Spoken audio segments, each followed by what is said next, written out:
Okay. Hey, everybody. John Harris here, managing partner with Fortune Management Mid-South. I have the distinct pleasure of having a conversation with Mr. William Barrett of Mandelberg Sauls. How do you? Mandelbaum Salzburg. That's what it is. I apologize. I got the screen that I'm on is blocking off half the logo, so I was trying to remember how exactly it went. No worries.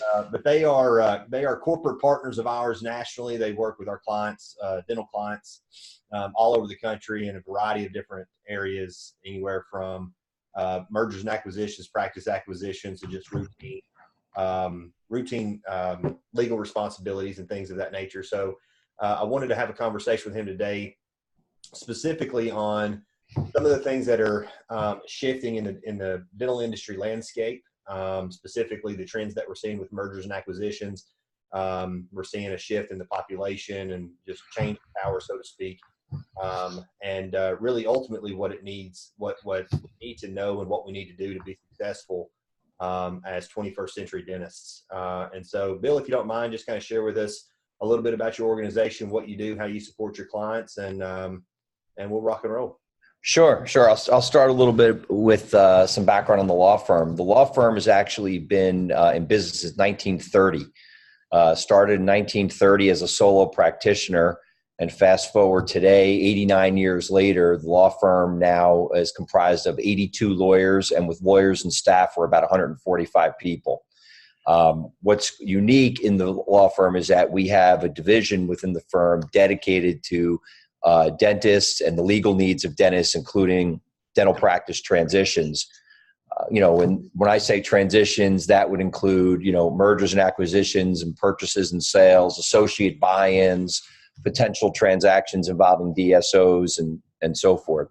So myself personally, I've been a lawyer now for 21 years. And during that time period, I've been part of the purchase or sale or transition of several hundred practices all over the United States. And really, there's really about nothing that we haven't seen over the years in terms of dental practice transition. So that's kind of the background on the firm and on me and the department in particular. But it's really an exciting area right now for the law firm. It's an area of growth because there's a tremendous amount of activity in the marketplace right now. Fantastic. Well, one of the things that you mentioned, and what just so we can clarify for everybody, because we're going to have obviously a lot of our active clients or will potentially be watching this, and then a lot of non-active clients too. What's your relationship with Fortune? How does your arrangement, or how does your relationship with Fortune work to benefit not just me as a franchisee and a managing partner, but also our coaches and our clients across the country? Sure. My relationship with Fortune spans a number of years, and as that relationship has grown, I have found that Fortune has been a tremendous resource for my clients.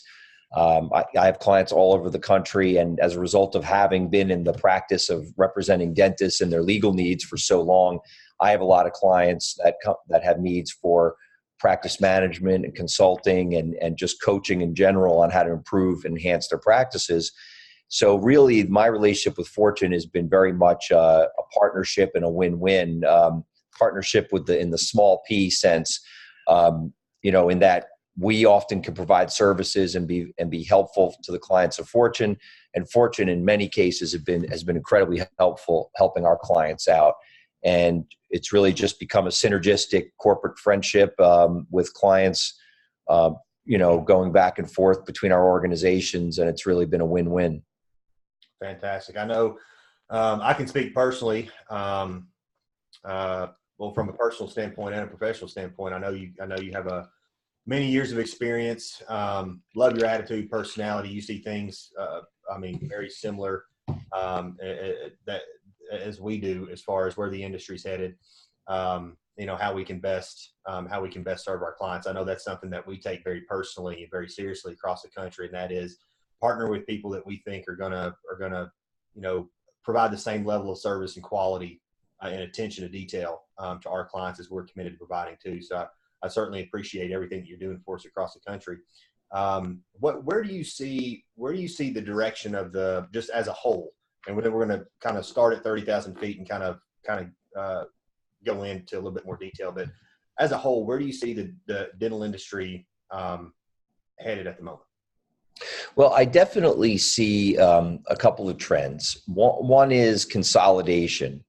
I think that, you see a lot more, obviously DSOs have gotten a lot of traction as a result of consolidation, but even, individual and private entrepreneurs and practitioners have experienced consolidation. I have a lot more multi-practice owners today than I used to have years ago.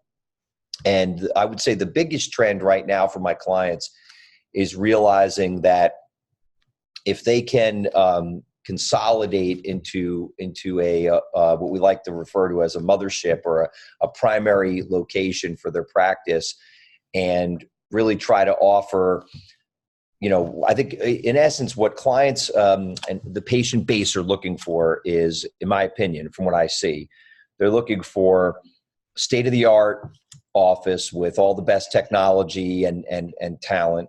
They're looking for expanded hours so that they can, come into the office at convenient times, whether it's early, late, multiple days a week, perhaps on the weekend.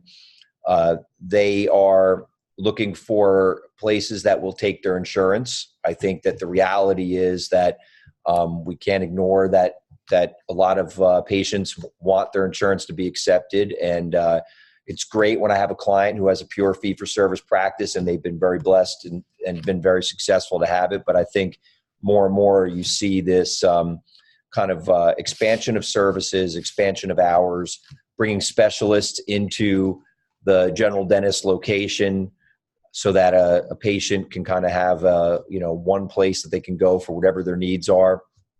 Those are some of the trends that I see right now, and I think that's why you see the activity you see in the DSO market, because they're answering a consumer need or a consumer want, and a lot of my clients who are not part of DSOs are trying to kind of in essence compete with or beat DSOs at their own game by understanding why they're being successful, and then trying to in essence offer the same platform, or a better platform for that matter. Yeah, I couldn't agree with you more. That's exactly what I'm seeing, and it's also in the literature that I'm reading. I think it was most recently stated in Fred Joyle's book that 88% of dental consumers have the expectation that the practice that they go to is going to participate in their insurance plan. And me personally, I don't think you hear a lot of people say that the DSOs are taking over, that I'm having to compete with DSOs. They're making it harder to compete. And same thing with insurance. And I think for me, I think it's a limited mindset. And I don't mean that disrespectfully. I mean that just my opinion. I think it's a really limited way of looking at what's taking place. So I think the DSOs, and this is what any good entrepreneur, good business person is going to do, is they're going to look into a market and say, where are the opportunities in that market? Where are consumer needs not being met? Like at Amazon, that's what Amazon did. You know what I mean? Where consumer needs not being met, convenience, affordability. Walmart, specifically affordability. Dollar General, affordability and convenience. So, they look for where the opportunities are, and then they construct a business plan that says, how do we exploit tends to have a negative connotation associated. So not exploit, but how do we capitalize on this opportunity? And that's what DSOs are doing. They're saying, look, your private practices don't want to participate in insurance plans. They don't want to be open 5-6 days a week. They don't want to be open 12 hours a day. So there's 4 or 5 hours a day, 1-2 days a week that people want to receive their services that aren't available. So let's capitalize on that. And so I think they do a couple of things. I think, well, let me start with this. The guy that owns my gym, shortly after he purchased my local gym here in Tullahoma, they opened a Planet Fitness right down the road. And I actually just got off a coaching call with a client who has a friend down in South Georgia that owned multiple gyms. And he said, quote unquote, that he's getting pushed out of the gym industry because the corporate gyms are taking over. They come out with that Planet Fitness $9.99 a month special, right. With that. And I asked him one day, I said, you know, how are you doing? And he says, man, we're crushing it.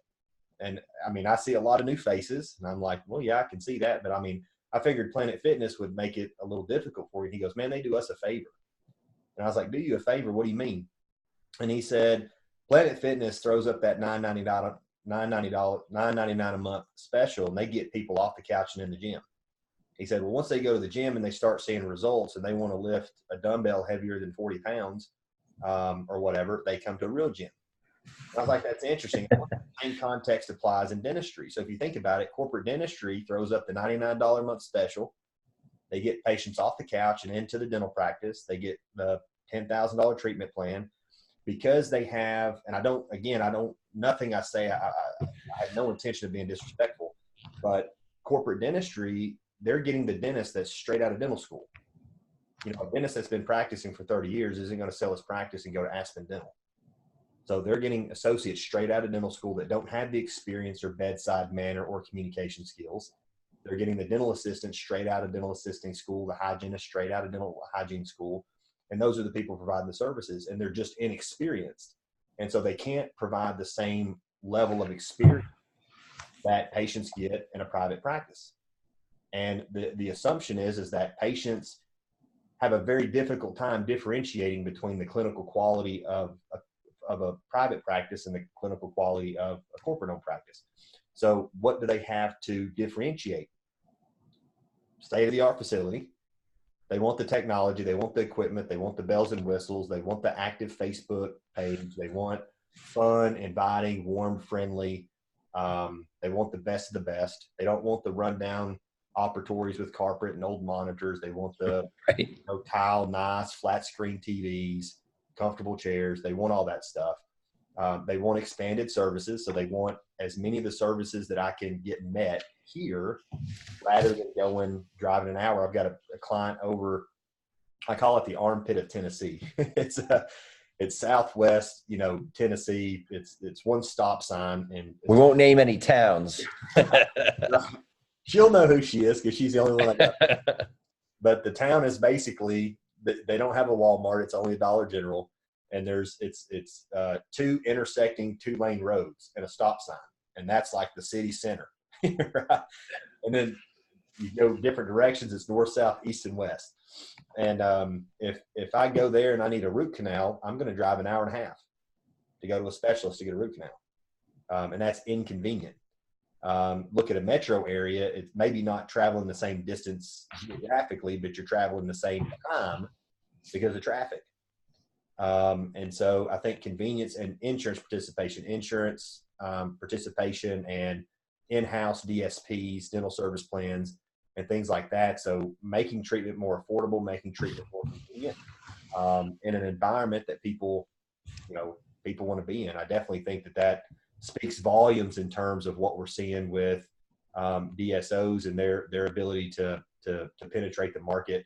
And in some scenarios, the private practice's inability to be competitive because either the practice isn't as well run, they don't have the level of profitability, they haven't been reinvesting the way that they need to, et cetera. So I agree with you 100%. I definitely see things moving in that direction for those reasons.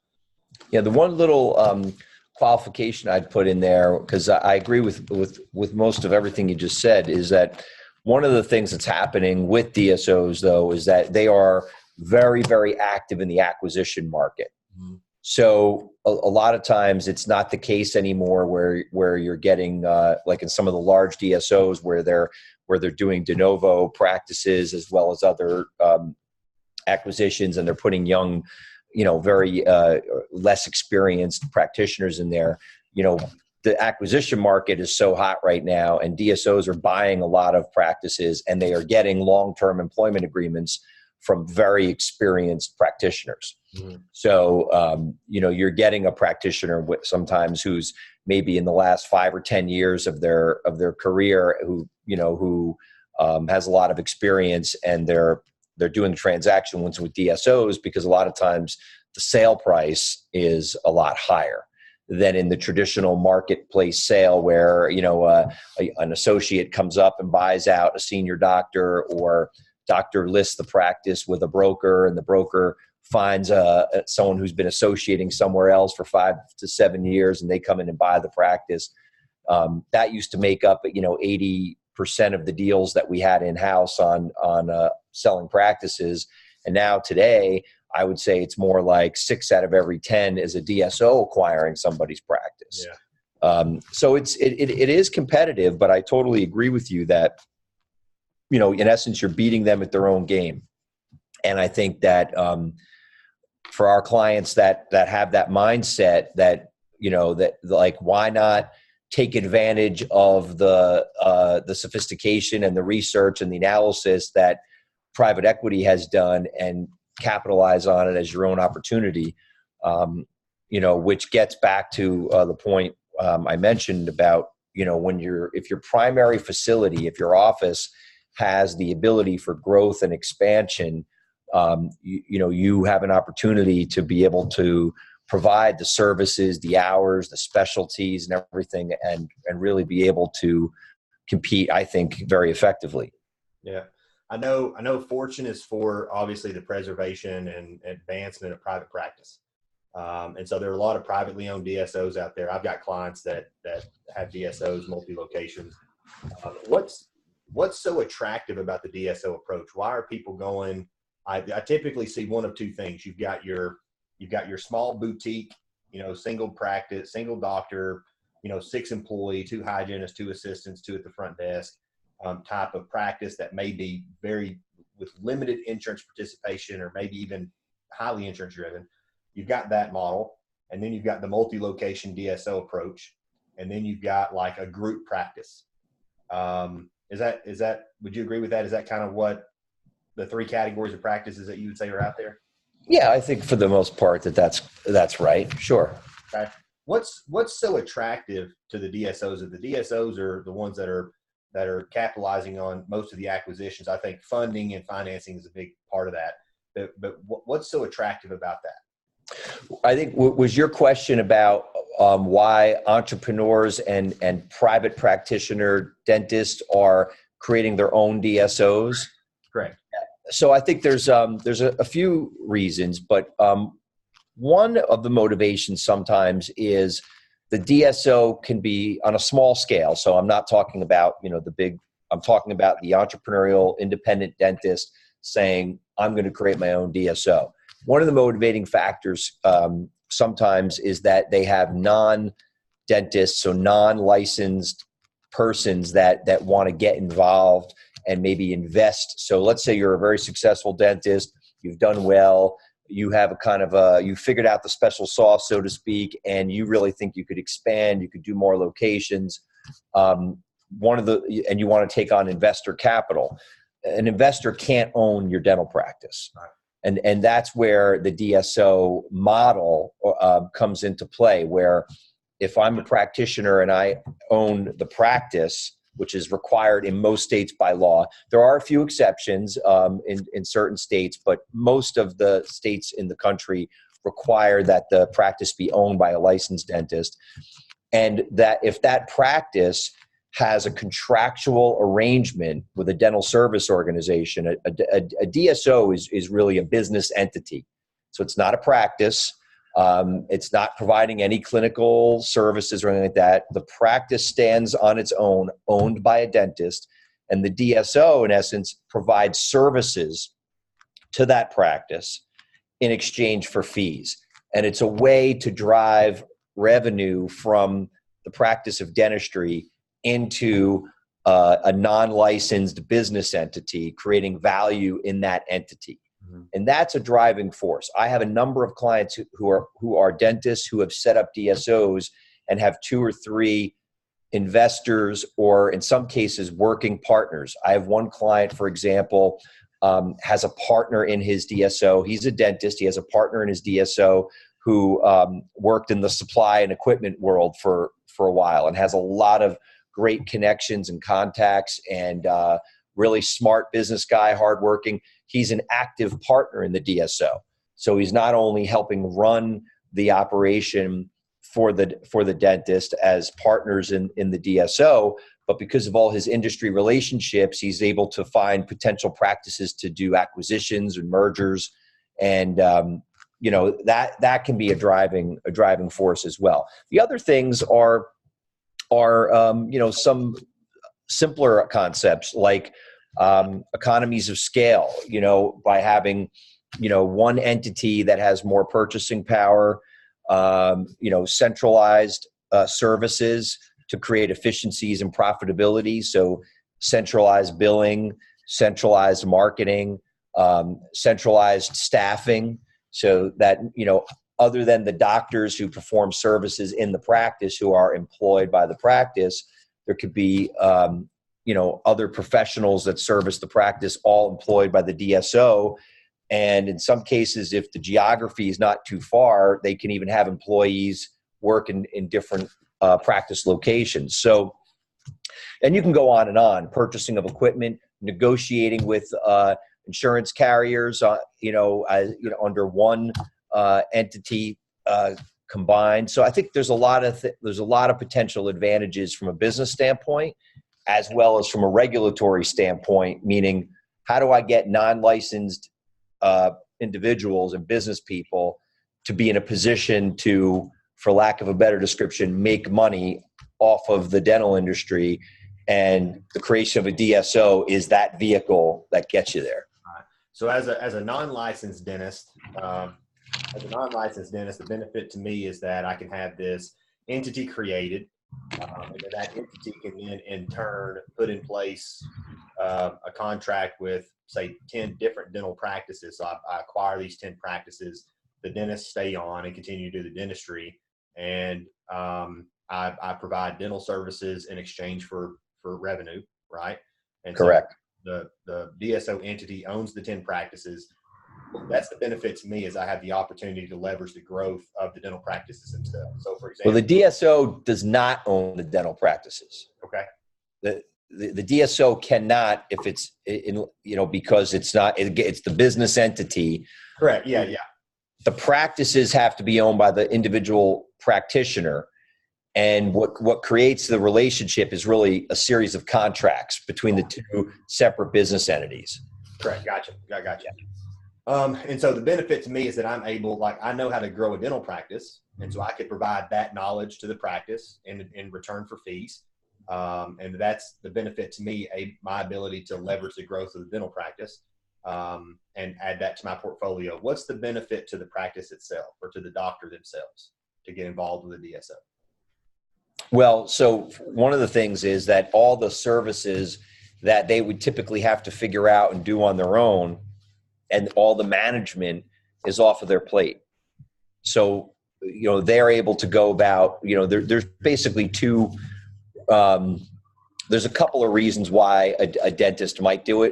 One is in the context where they want to continue to practice dentistry and they're not looking necessarily for an exit strategy right away. Just having a great DSO that can take everything off their plate, management, marketing, billing, all those services off their plate, and they just go about practicing dentistry, and there's a fee for those services. That could be a reason. Another reason is that when you sell a practice, so if you are approaching desire an exit strategy and you want to maximize the value of the practice, if you are part of a DSO and your value, your EBITDA, so earnings before interest, taxes, depreciation, and amortization, it's an earnings number. If you're a standalone individual practice and somebody is trying to value you for purposes of an exit strategy, there's a limitation, obviously, to how much your earnings would be. But if you were part of a larger group of practices, potentially, the multiple that a party would pay for a much larger potential enterprise goes up significantly. So without trying to overcomplicate it, if I was a single one-off dental practice operating by myself, I might sell in the traditional manner where there's a percentage of my average of the last few years gross that I might get paid in terms of valuation. Let's call that maybe 75%. Could fluctuate up or down depending on the type of practice. However, if I am part of a DSO or an affiliated group of practices, and collectively our earnings are much, much higher level, private equity and other groups will pay bigger multiples on large earnings compared to smaller. So, where the one-off practice might be able to sell to private equity for like a 4 to 6 times multiple, possibly in a DSO format, the multiple could be, 9 to 12 times. So if an exit strategy is in your future, that's something to consider. And we actually have clients that look to create their own DSOs, where I might have a few different individual practitioners who say, hey, you know what, we could do more together than apart. And let's come together and put this model together and raise our collective earnings. And if we do a transaction, ultimately we're all going to get paid more for our practices than we would have. So Okay. it's so if I'm a dentist, I'm 65 years old, or let's say I'm 55 or 60 years old, and I'm interested in retiring in the next 3 to 5 years, and I've got 5 buddies in town that are all in the exact same position that I am, it might behoove us to get together, form or consolidate and form a DSO, so that we can then in turn increase the multiple on our. Yeah, and whether it's a consolidation or even just a merger, if the fact is that if the earnings number gets high enough, the multiple that could be paid for those practices increases dramatically. So even if my practice, let's say my practice was doing $1.5 million and it's still doing $1.5 million, and on that, let's just say hypothetically, I'll just make up a number, I had $400,000 of earnings, and it all stayed consistent, but instead of just staying alone, I did a merger with 5 other practices, and now we're partners, perhaps, if we do a true merger. But now our earnings are, X millions of dollars. Somebody on the other end of that would be willing to pay a bigger multiple than they would have paid me by myself. So even though nothing's really changed in my individual operation in terms of my bottom line, my ultimate sale price may have gone up rather dramatically. Gotcha. What are you seeing? One of the things you mentioned earlier in our conversation was that, 5, 6, 7, 8, 9, 10 years ago, what we were seeing more of was, your traditional associate dentist buying out a senior dentist and transitioning that way. Now we're seeing much more activity with DSOs buying practices. Is that driving the price of the private practice? Is that driving prices of the sale price of practices up? Yeah, it is. There's 2 things that I think have driven up the value of practices. There's no question that the private equity and the DSO market paying more for practices has increased value.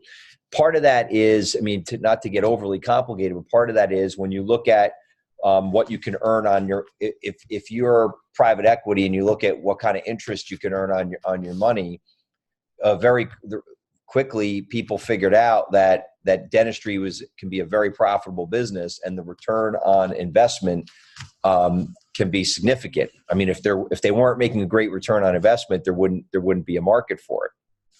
So I think that's just a fact that there's money to be made. So people are going to make it. I'm not sure if I answered your question or not. Yeah, to me, there's a couple of things that are driving the prices of practices up, because I've seen practices and I've seen evaluations work a lot of different ways. There's 1,000 different ways that you could value a dental practice. And so I'm definitely seeing much higher sale prices now than I saw 5, 6, 7 years ago. Yeah. 98 to 100% of the previous 12 months revenue, or if you do a 3-month average of the previous 3 years, 2 to 2.5 times EBITDA. And so it's what I'm seeing, or what I believe is driving that price up. You've got DSOs buying more practices, and they're overpaying for those practices. So they're paying, higher multiples. They're paying larger sums of money because they've got the financing to back it. So if I'm a large DSO, I've got a lot more cash in the bank than a single, associate dentist that's been working as an associate for the last 5 to 7 years.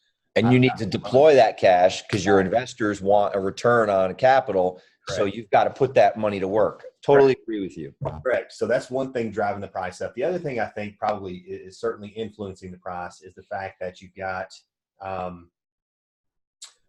there's the business knowledge and acumen of your typical dentist now is much, much higher than it was 5, 10, 15 years ago. You know, there's dental consultants all over the market. There are business professionals all over the market. They've got a lot more access and immediate access to really good, solid, tangible information to make them more effective and more efficient at actually running a business. And so people do the best they can with resources they have available to them. You give them better business resources, they're going to perform better.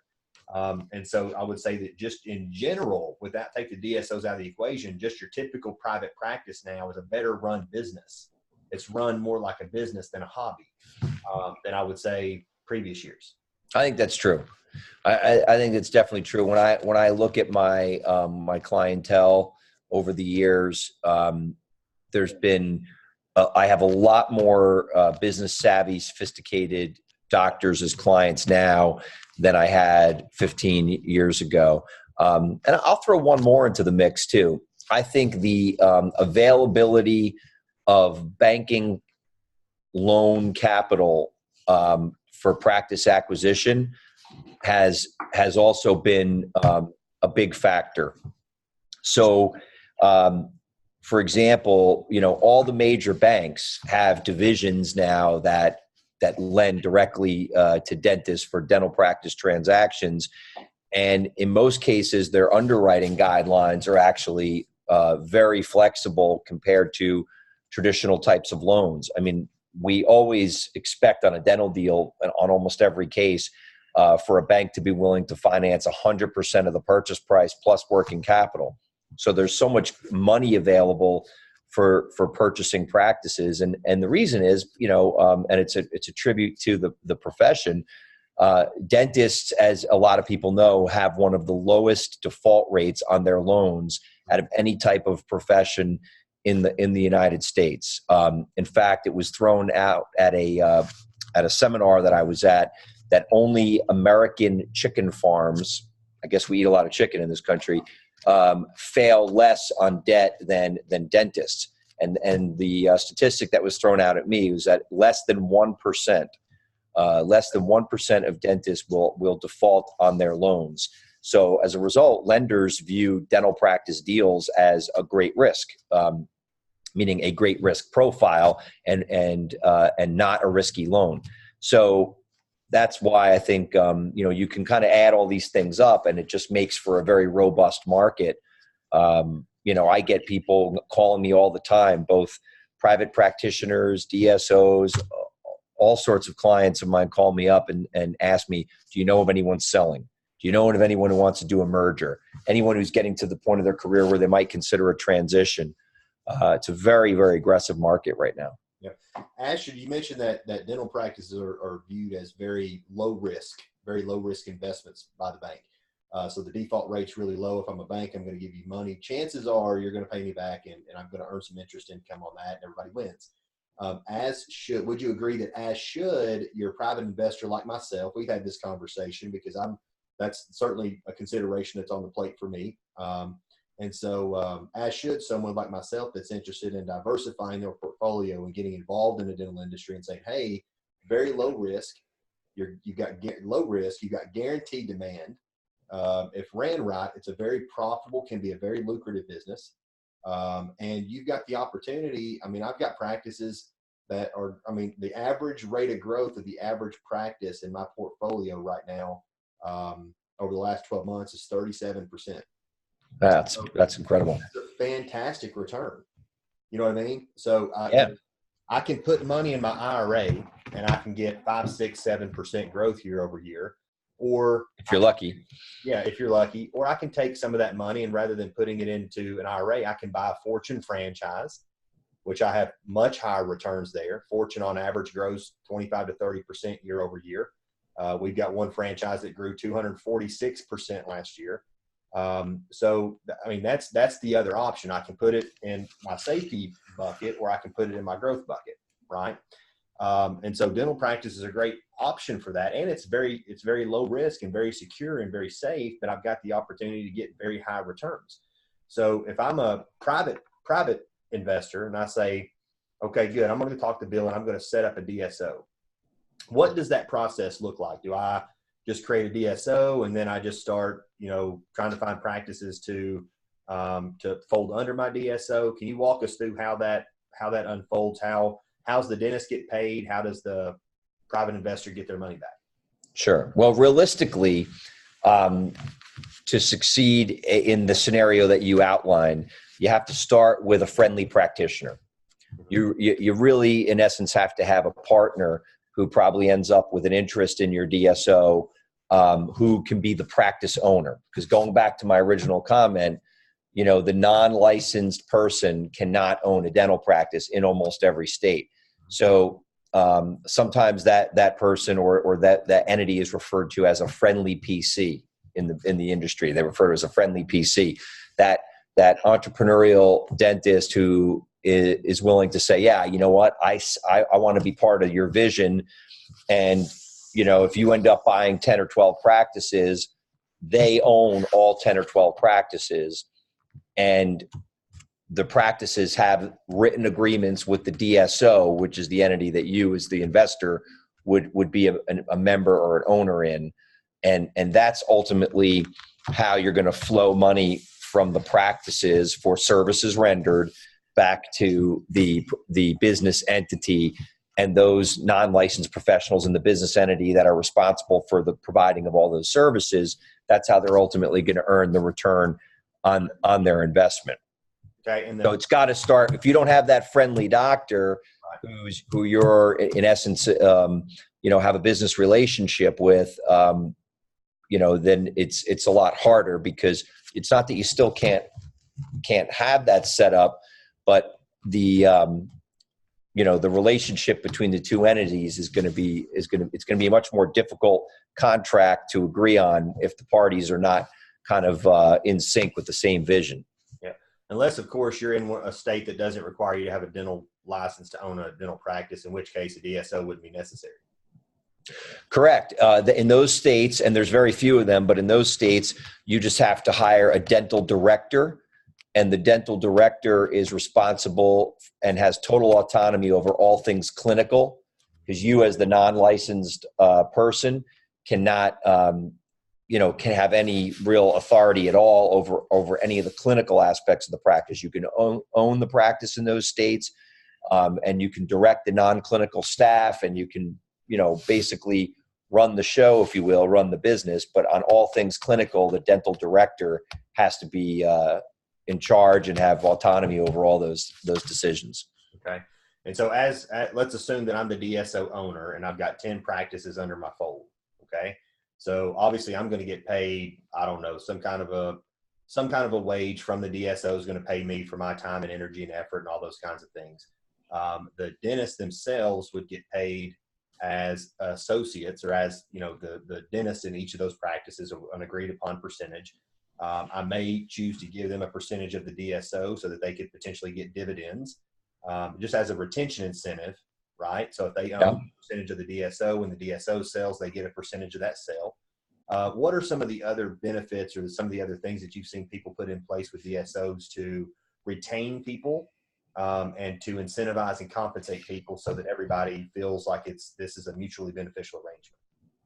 Yeah, so I have seen a number of deals where the practitioners that are actually practicing within the practice and doing the work have an opportunity for equity or equity rollover, so that if there is a liquidity event at some point, that they're able to to have some upside when that sale occurs, and maybe have some equity in the surviving entity that goes forward.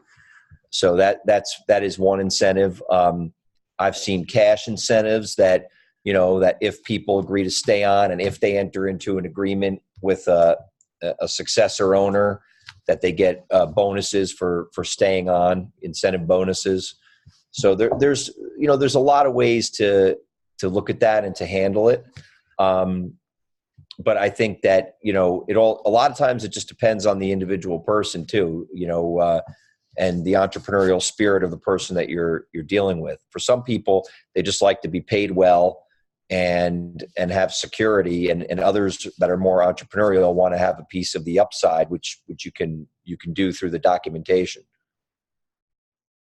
I like it. Are there any other, aside from DSOs, what would be, so you've got DSO would be an option. What would you say are the advantages or disadvantages of choosing to build a group practice, for example? So one of the things that I see is that, if I buy a practice and I keep that practice a separate location, then I didn't eliminate any overhead. So it may be driving enough to the bottom line to cover the liability of acquiring it, and it may not. If it doesn't, then I'm going to come out of pocket a little bit to acquire that asset. The option two would be that if I had a practice that was in close enough proximity geographically, I could buy the patient base and fold that patient base into my asset that I already have the fixed costs covered. And now essentially I'm driving even more dollars to the bottom line. The other thing that really allows us to do is we can leverage convenience and affordability. So it gives us the opportunity to provide more services in-house, because we may have one of those doctors may be a specialist, or one of those doctors just may really enjoy doing endo or really enjoy placing implants. But we can also spread our schedule out more. So now we can offer the longer days, and we can offer the 4, 5, 6 day, work week. What in your opinion, which of those two are you seeing more of? And what would be the advantages, disadvantages of? Well, first of all, it's hard to say what I see more of. I would say it's pretty diverse or broken up, but what you just described is what I recommend to my clients wherever possible, for a host of reasons. I mean, to do a DSO, you really have to have some kind of additional motivation other than the building out of your own practice. Like I described before, it's usually that you need to bring an investor on. There's some other kind of motivation. What I'm advising all my clients to do who are in private practice is if your central location, if your mothership location is large enough and has all the right bells and whistles and the the ability to provide all the necessary services, as you pointed out, you have a fixed overhead. Either the mortgage if you own the property or the rent if you're renting doesn't change. Insurance costs for the location don't change. Maybe if you bring on someone else's patient base, maybe you add an assistant, maybe you add a hygienist, but relatively speaking, it's not a proportionate increase of expense at all. The utilities are still the utilities. The landscape is still the landscape. You could go right down the list. Those fixed costs don't change. But if I take a local practitioner and say, hey, we could do more together than we can apart, and they have a practice and it's worth $500,000, and you say, look, let me buy your practice, you come on board and join my practice. We'll call it a merger to the world, but I'll make it an acquisition. And now let's say their practice was doing $750,000 of gross, give or take, and maybe you bought it for whatever the number is, $500,000, $600,000. You now have that $750,000 of top line revenue coming in. But when you do the math, a lot more of that revenue is hitting your bottom line, because even after debt service, if you borrowed money to buy the practice, again, the rent hasn't changed, the insurance hasn't changed, the cost of supplies really hasn't changed much. Nothing's really changed much, but you just added $750,000 of top line revenue. So to your point, if you have a facility that can accommodate it, and you're able to fill it and expand the hours and so forth, but keep the costs relatively consistent, you're going to make a lot more money. And interestingly enough, I witnessed that in the growth of my law firm. We had a new facility 4 years ago that we moved the firm into. It had room for growth, everything state of the art, beautiful facility.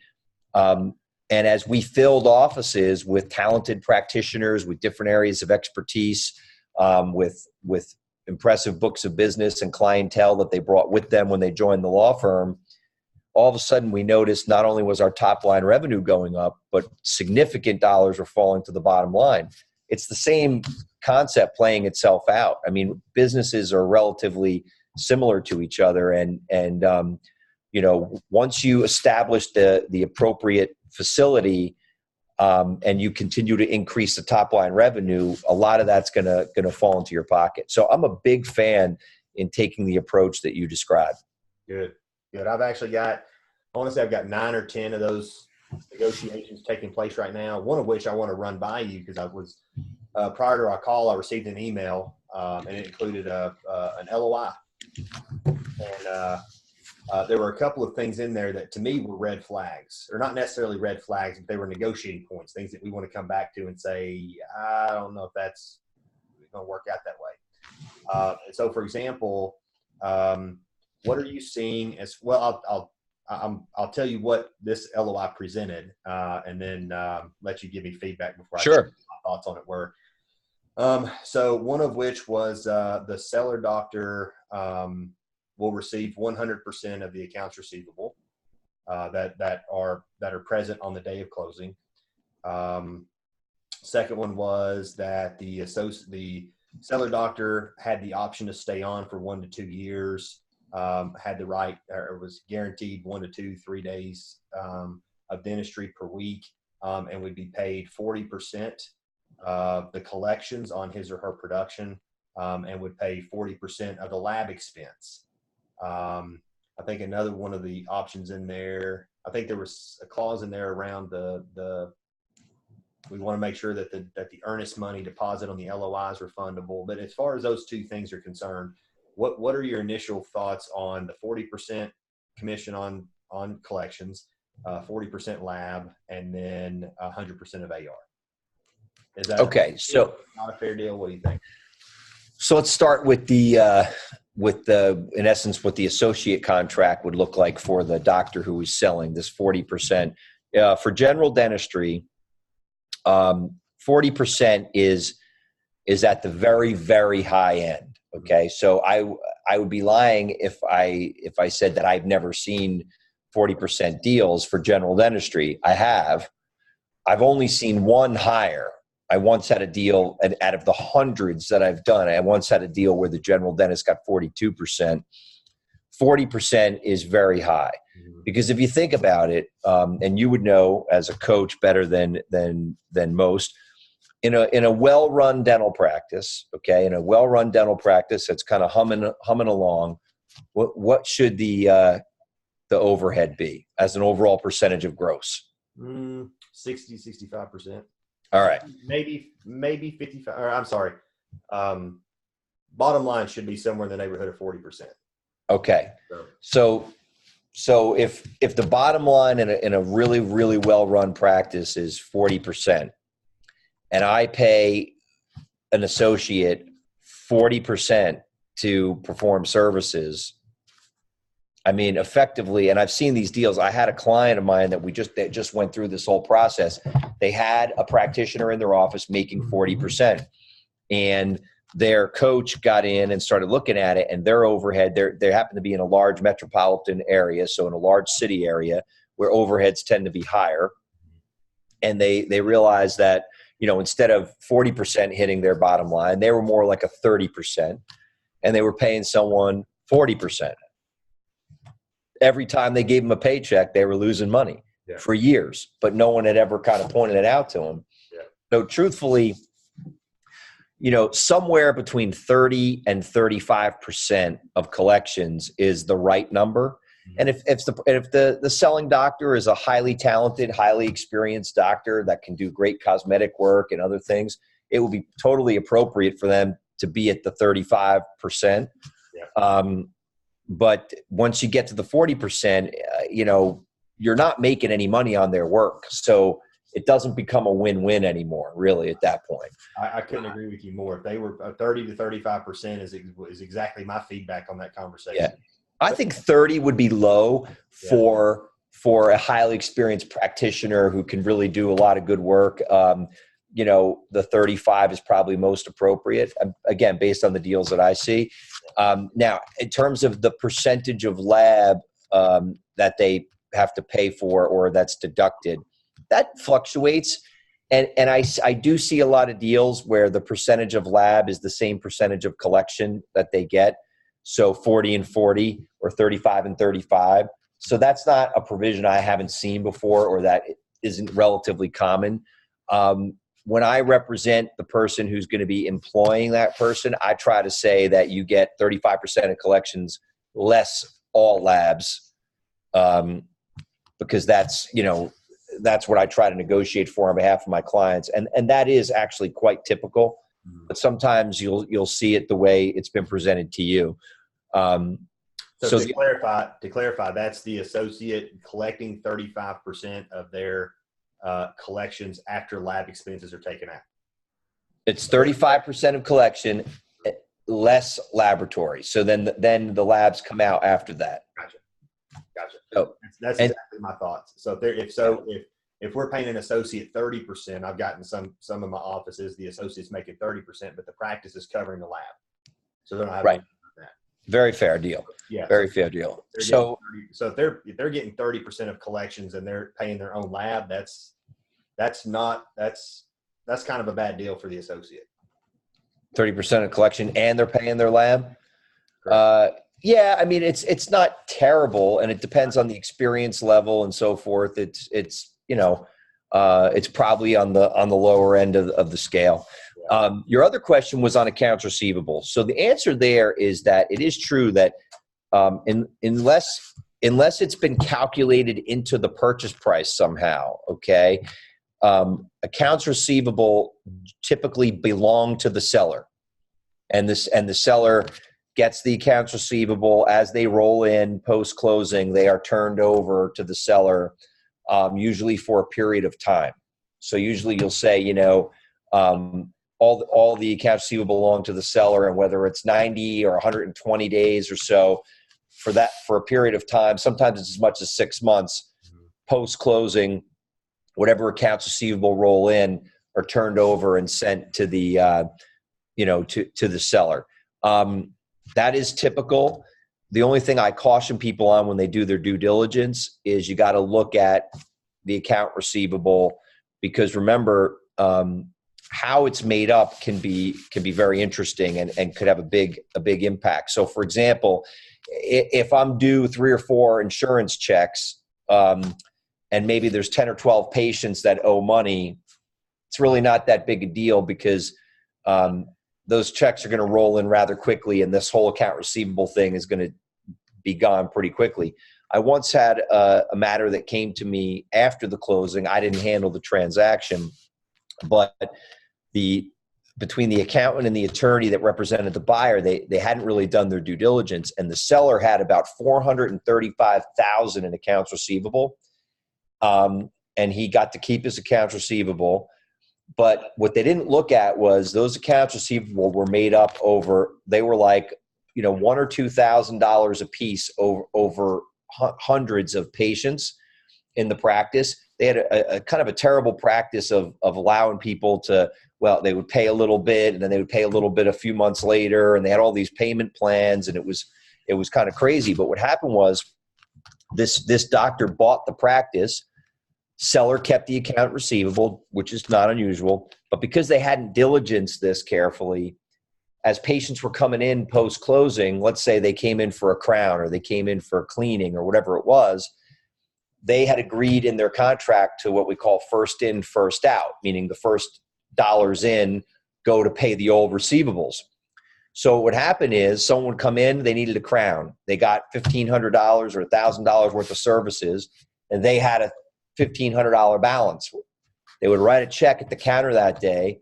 The check would get sent to the seller, and they had just performed services, done a crown, did everything that had to be done, and they got $0. Incurred dental supplies and lab expense on that crown, and did all the work, and their chairside assistant and everything else, so that was a great example of poor due diligence at the time of an acquisition and agreeing to what they probably should have done if they had been carefully looking at it was to say, you know what, we're going to buy your accounts receivable as part of the purchase price. So instead of paying you X dollars, I'm going to make it X plus Y, and I'm going to buy the whole $435,000 at a discount because you're not going to collect it all. Mm-hmm. And I would have probably negotiated, if I had been the attorney on that deal, I probably would have negotiated cents on the dollar, but the seller would have had the advantage of getting cash at the closing for the accounts receivable. So I would have had the bank lend me a little more money, and I would have bought, and now she would have had cash flow. The buyer, when those patients were coming in and they were paying off their old bills, that would have allowed cash flow that would have protected the practice. Unfortunately, this story has an unhappy ending where that particular buyer ultimately went bankrupt. Yeah. I've got a similar situation. I got brought in by the bank after the transaction took place. There was, and I don't know if it was an ignorance thing, and I don't mean that negatively. I mean, they just didn't know to look for certain things. But there was a broker deal between two doctors, and the bank was involved. I know that I have a relationship with the bank, and they brought me in after the transaction took place because they were afraid that the doctor was going to default. And I go in and look, and what I find out is that there was a significant amount of insurance fraud taking place by the selling doctor. He was filing the insurance claim, collecting the insurance money, and then writing the patient's portion off. So the patient's never paid anything. The second thing that was taking place is he had financial arrangements that extended 2, 3, 4, 5, 6 years. So the practice is doing $40,000 a month, and he's got $400,000 in accounts receivable. And so when the new doctor took over and started cleaning up some of those policies and not committing insurance fraud and requiring the patient pay their portion, patients start to leave. And so, I mean, his active patient base has been dwindled down to 33% of what it was when he purchased the practice. Yeah. Obviously, he's been affected by that. And it put him he's going to recover from it. Luckily, we were able to get in there and make some things happen and get him pointed in the right direction before it was too late. But it was a dangerous scenario. And had we not gotten involved and helped him clean up a few things that were significantly flawed, it might have been another scenario like that. What I would prefer at a bare minimum, if my client, let's say, is buying the practice and the selling doctor wants to keep the AR, I'll be more than happy to let him keep the AR, but I need to keep a percentage of that to cover the administrative expenses that I'm going to incur collecting that money. Yeah, we often do that. Somewhere between 6 and 8% is kind of a typical number. Almost acting like a billing company, that because you're going to have to process it, you get at least something for the effort of processing it. Right. That's a typical provision that we use. Good deal. Are you good on time? Let's see what time we got. I have a couple more minutes. I got about 4 or 5 more minutes before I gotta hop. Okay, let's shift gears really quick. I want to touch base on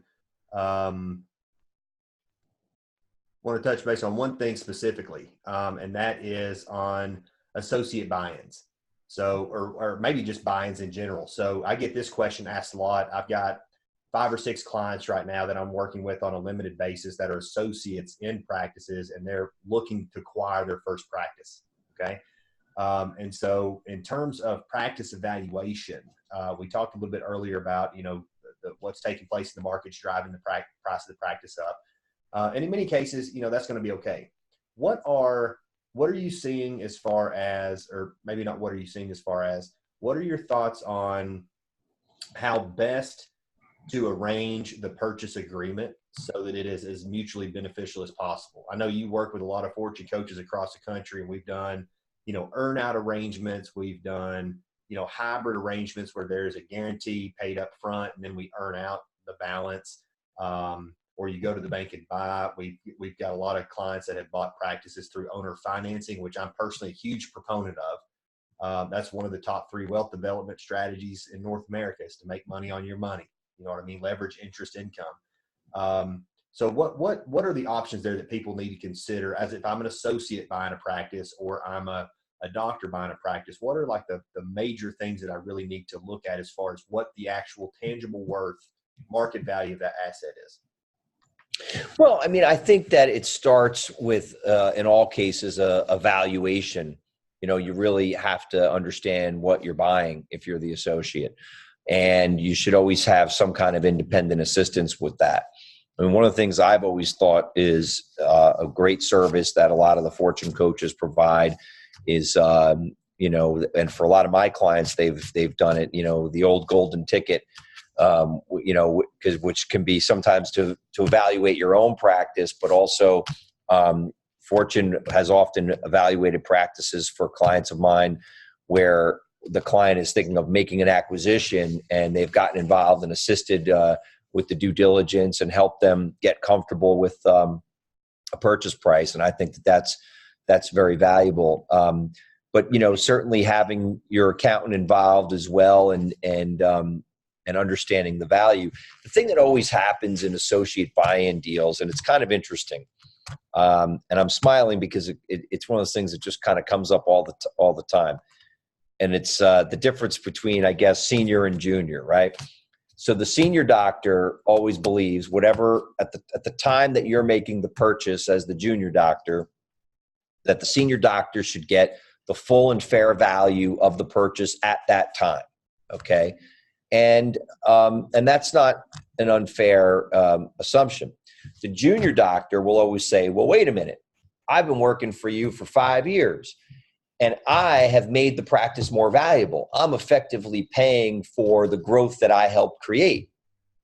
What I always find interesting is the junior doctor rarely gives the senior doctor any credit for the entrepreneurial risk that the senior doctor took when they hired you in the first place, right? So when the senior doctor took the risk of bringing you on and hiring you, that was an entrepreneurial risk. You know, they hope that they're going to have a lot of patients and they hope they're going to have a lot of work and keep your plate full and busy and maybe make a little profit off of you and create this opportunity. And of course, the junior doctor has to respond and develop as a practitioner and do good work and so forth. But very rarely will the junior doctor think about the fact that the senior doctor had to take that risk in the first place, right?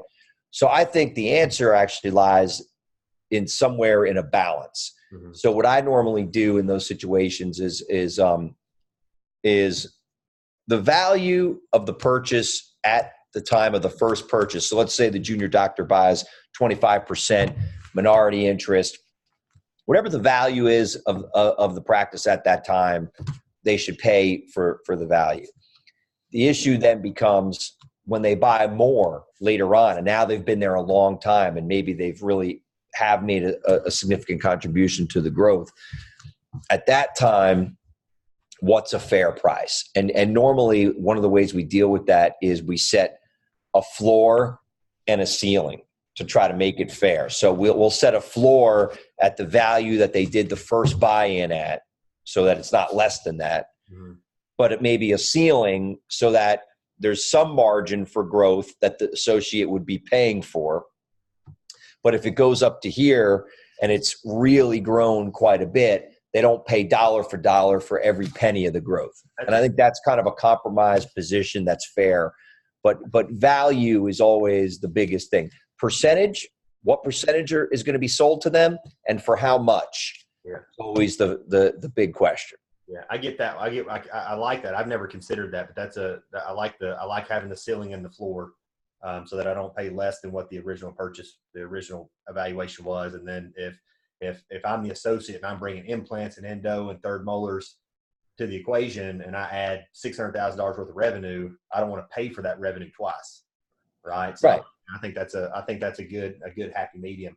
I get approached with that one, and often I couldn't agree with you more. That's the thing that the junior doctor doesn't consider, but at the same time, you know, he's got to appreciate that. Look, that's the benefit of the person who owns the practice and who got it to the point to provide the opportunity of employment for you.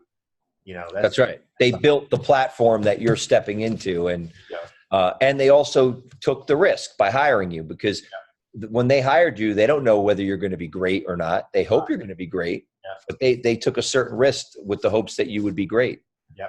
One thing I think is regardless of if I'm trying to maximize the value of my existing practice, or if I'm an associate looking to buy in for the first time, or if I'm a mid-career doctor looking for expansion.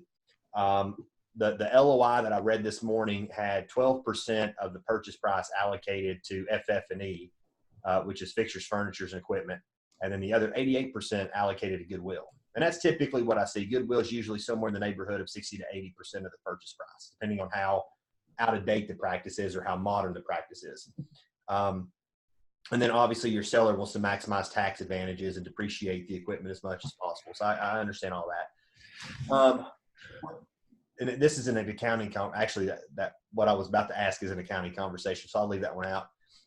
But as far as the evaluation is concerned, one of the things that I find that is the biggest influencer of profitability in the practice, growth potential, is what is the actual tangible value of goodwill. Well, if you look at the definition of goodwill are the patients that keep coming back and buying more. So keep coming back, that's recare, the percentage of your active patients that are continually coming back for continuing care, and your treatment acceptance. What percentage of your patients are buying what you're selling? Mm-hmm. Right? And so I look at those two things in profit margin. So the level of profitability in the practice, recare effectiveness, and treatment acceptance. So if the practice is doing $600-700, average practice in North America, I think $728,000. Average recare effectiveness is 30 to 40%. Average treatment acceptance is 30 to 40%. So if I've got that $725,000 practice with a 30% recare effectiveness and 30% treatment acceptance, I know that I can get that to 60 to 80% treatment acceptance and 60 to 80% recare effectiveness, which is more than 2 or 3 times the current value of that asset. So if I'm an associate, that's definitely information that I want, because that tells me if I'm fixing to pay, I've got a practice in Atlanta, a doctor of mine, she bought the practice for $7 million practice for $725,000, and the practice is going to do $2 million this year. But when we bought the practice, those two numbers specifically, I said, look, you see where these numbers are now? This is where these numbers are going to be 6 months from now, 12 months from now when we do these things. And now here the practice is doing $2 million. I mean, she's killing it. So that's really, really important. I think there's 2 reasons you buy a practice. You buy it either because it's got growth potential and you can buy it and then get a return on your investment, or you buy it because it's got cash flow. It's not a lot of growth potential, but it's got cash that it's spinning off that could potentially give you the opportunity to buy other practices that have growth potential. Mm-hmm. Those are really the two things that I look at in terms of why are you buying the practice? What is it that you're wanting? And so the more optimum the practice is, which is where we want to get the practices to, working on scheduling and treatment acceptance and retention and all those things, maximizes that asset and makes it a quote unquote cash cow that affords us the opportunity to do some other things. I would say, depending on what you want, some people just want to buy that premium practice. And for this practice that is optimized, you're going to obviously be paying 98 to 100% or 2.5 times EBITDA. Whereas this practice that has low retention, low treatment acceptance, a lower purchase price, you've got huge growth potential. So you're going to pay you're going to have a smaller multiplier. You're going to pay less for that practice, but it's got a lot more growth potential. So I think that's one of the considerations that they really need to look at in terms of get really clear on what it is you're wanting. Yeah, that's a great point. You wanted to grow a practice, or you just want cash, right? And then once you get really clear on that, that really narrows it down as to what you're looking for, because this practice over here might be 30 to 40% of the practices out there, and these practices over here, the other 60 to 70%. There's a lot of opportunity over here, not as much over here. But it's a balancing act. It depends on what your overall game plan and strategy is. Agreed. Cool. Well, Bill, thanks so much for your time today, man. I've enjoyed our conversation. I know our listeners are going to enjoy it as well. Any Thank you. Want to share with them, or how would, if somebody were interested in getting in touch with you to talk about your services and how you could support them, how would they go about doing that? Sure. Yeah. They could either give me a call. My phone number is 973-243-7952. They could reach out for me, or they could shoot me an email. It's real simple. It's wbarrett, WBARRETT, @lawfirm.ms for Mandelbaum Salzburg. So I'd always, for all Fortune clients and friends, I'm always willing to pick up the phone and answer some questions and help folks out. I'm a big believer in giving back to the relationship. So, if anyone ever needs to chat for a couple of minutes and bounce something off of me, always happy to help. Fantastic. Well, I appreciate your time today, man. Thank you so much. If you got anything for me, obviously don't hesitate to ever reach out to me. And then hope everybody enjoys this. If you got any questions, feel free to reach out to myself or Bill. Happy to help in any way that we can. All right. Thanks, John. Take care. You too. Have a great day. Bye-bye.